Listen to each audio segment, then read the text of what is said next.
अब पाकिस्तान में ये कहा जा रहा है, कुछ लोगों की तरफ से ऐसा कहा जा रहा है कि शायद इंडिया पाकिस्तान में सर्जिकल स्ट्राइक करेगा। शायद इंडिया अटैक करने की उसमें है सर्जिकल स्ट्राइक, जो बालाकोट में एक बेवकूफ़ी की थी भारत ने। अब्दुल बासित साहब की, वो जो कि डिप्लोमेट भी रह चुके हैं, उनकी तरफ से ये स्टेटमेंट आई है। भारतीय वजीर खारिजा जयशंकर का ये बयान सामने आया कि ऐसे पड़ोसी मुल्क के साथ बातचीत इंतहाई मुश्किल है। एस जयशंकर ने बड़े निपे तुले तरीके से ये कहा कि एक ऐसा पड़ोसी मुल्क जो अभी भी हमारे खिलाफ, हिंदुस्तान के खिलाफ क्रॉस बॉर्डर टेररिज्म करवा रहा है, हम इस मौके पे उसके फॉरेन मिनिस्टर के लीडर से नहीं मिल सकते। इलेक्शन से पहले जिस तरह पुलवामा वगैरह में ये सारे वाक़यात हुए, बालाकोट हुआ, भारत इस किस्म की बेवकूफ़ी दोबारा कर सकता है। बासित साहब की को जो डर लगा हुआ है, वो ये बोल रहे हैं हमारी फोर्सेस जवाब दे सकती हैं और इंडिया अभी ऐसा काम नहीं करेगा, अगले साल इलेक्शन है तब कर सकता है। भारत से किसी सूरत हम जंग नहीं लड़ सकते।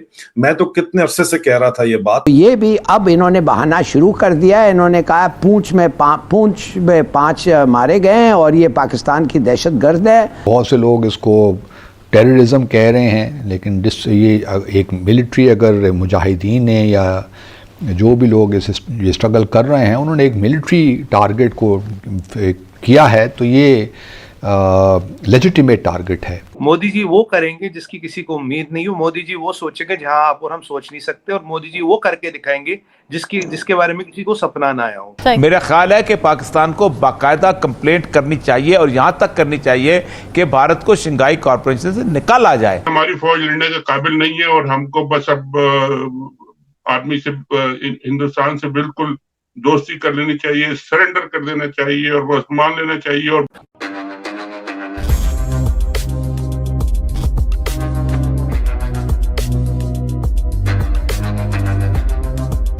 नमस्कार दोस्तों, जब से पुंछ हमला हुआ है उसके बाद से पूरे पाकिस्तान में खौफ का माहौल छाया हुआ है। पाकिस्तान को डर सता रहा है कि कहीं भारतीय डिफेंस फोर्सेस पाकिस्तान के अंदर घुस करके उन्हें मार ना डाले।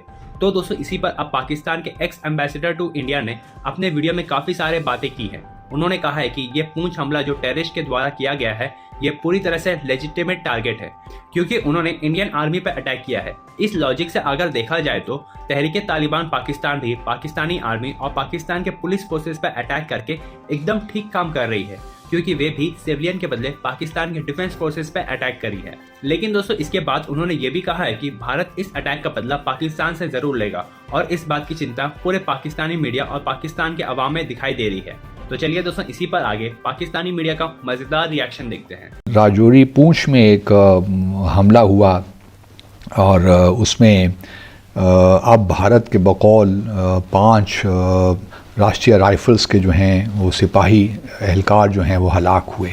पहले तो हमने सुना कि जी लाइटनिंग की वजह से वो ब्लास्ट, एक लाइटनिंग थी उसकी वजह से ये बस तबाह हुई। फिर बाद में बहुत सी उसमें भारत के नैरेटिव में तब्दीलियाँ आती रहीं, और जो भारत का एक वतीरा है कि फौरी तौर पे इल्ज़ाम पाकिस्तान पे लगा देता है, तो इस बार भी पाकिस्तान पे ही इल्ज़ाम लगाया गया।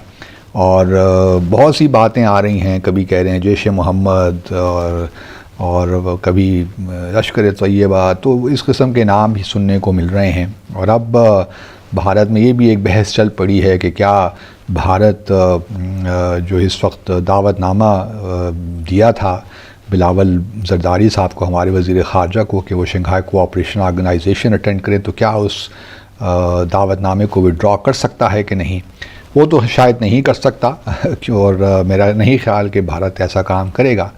लेकिन ये SCO की मीटिंग से पहले इस किस्म का वाक़या होना, ये भी इस बात की निशानदही करता है कि जब भी इस किस्म के एक बड़ा इवेंट कोई होता है भारत में या पाकिस्तान में, तो इस किस्म की चीज़ हो जाती है भारत में।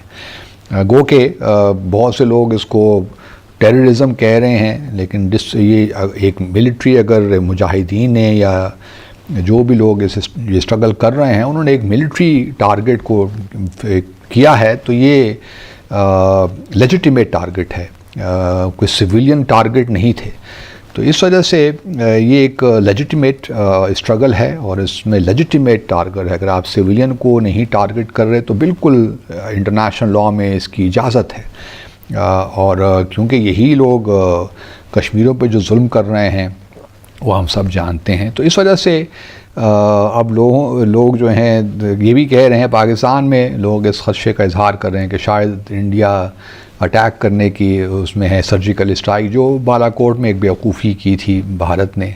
मेरा नहीं ख्याल कि वो इस दफ़ा कुछ करने जा रहे हैं, क्योंकि इस वक्त SCO की प्रेसिडेंसी भी भारत के पास है, G20 की प्रेसिडेंसी भी भारत के पास है। तो जब तक ये सारी समिट्स वगैरह नहीं हो जाती उस वक्त तक कोई मैं कम से कम नहीं देख रहा भारत की जानिब से कोई ऐसी बेवकूफ़ी मिस एडवेंचर। लेकिन ये मुमकिन है कि अगले साल जो है इलेक्शन से पहले, जिस तरह पुलवामा वगैरह में ये सारे वाक़यात हुए, बालाकोट हुआ, भारत इस किस्म की बेवकूफ़ी दोबारा कर सकता है।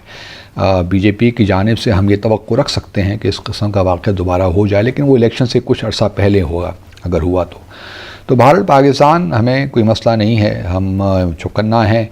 जो लोग ये ख्याल करते हैं, वो एक्स आर्मी चीफ के हवाले से कुछ बातें भी हो रही हैं कि उन्होंने कहा कि पाकिस्तान इस काबिल नहीं है कि वो भारत के साथ जंग कर सके, तो ऐसी कोई बात नहीं है। मैं समझता हूँ कि भारत को मालूम है कि वेयर डू वी स्टैंड, और जब अवाम में जज्बा हो तो फिर कोई ताकत, दुनिया की कोई ताकत उस मुल्क को कम से कम शिकस्त नहीं दे सकती। बहरहाल S जयशंकर ने बड़े निपे तुले तरीके से ये कहा कि एक ऐसा पड़ोसी मुल्क जो अभी भी हमारे खिलाफ, हिंदुस्तान के खिलाफ क्रॉस बॉर्डर टेररिज्म करवा रहा है, हम इस मौके पे उसके फॉरेन मिनिस्टर या लीडर से नहीं मिल सकते। और यूं एक डिप्लोमेटिक रिब्यूक और स्नब हुआ बिलावल जरदारी के लिए। जो वाकया वहां पे कोट किया जा रहा है कि 20 अप्रैल को मकबूजा जम्मू और कश्मीर का जो इलाका पुंछ है, वहां पर एक क्रॉस बॉर्डर किस्म की वो कहते हैं कि वायलेंस हुई, बेसिकली वायलेंस हुई, जिसको वो पाकिस्तान के ऊपर इल्जाम देते हैं, जिसमें कि 5 लोग जो हैं उनकी हलाकत हुई। उसका पाकिस्तान से कोई लेना देना है या नहीं, वहां के इंटरनल डायनामिक्स हैं, इसके बारे में हम कुछ भी नहीं जानते। लेकिन इसको एज अ साइट, इसको एज अ कॉज और एज एक्सक्यूज यूज करके हिंदुस्तान ने ये पोजीशन ले ली। अब पाकिस्तान के फॉरेन ऑफिस की तरफ से स्टेटमेंट गालबन ये कहा जा रहा है कि हमने कभी फॉर्मली तौर पे बिलावल जरदारी की साइडलाइंस के ऊपर S जयशंकर के साथ मीटिंग मांगी ही नहीं थी, लेकिन आम समझा यही जा रहा है कि मांगी थी और थप्पड़ मार दिया है बिलावल जरदारी के मुंह पे S जयशंकर और हिंदुस्तान की मिनिस्ट्री एक्सटर्नल अफेयर्स ने। हिलाली साहब, आपको लगता है कि चीन पाकिस्तान को नाराज नहीं कर सकता, इस वजह से वो भारत को शंघाई ताउन तंजीम से निकालने पर रजामंद हो जाएगा?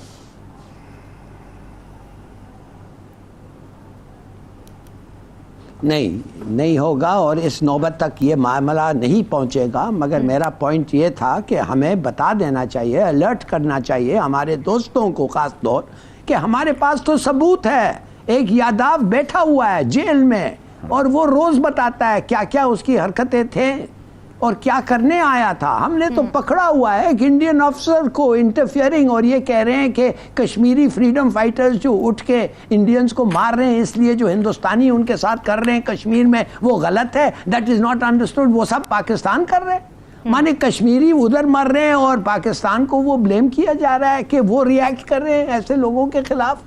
यार इट्स टू मच। सब जानते हैं ये होक्स है, ये तो सबको पता है होक्स है, बस इंडियन हिंदू को भी पता है होक्स है। अच्छा। मगर हिंदू में, इंडिया में मोदी के तहत इतनी नफरत है पाकिस्तान मुसलमानों के लिए कि वो रोज, हर रोज एक मुसलमान को मारते हैं, मर्डर करते हैं। किस लिए कि पता नहीं कोई गाय का ये और वो।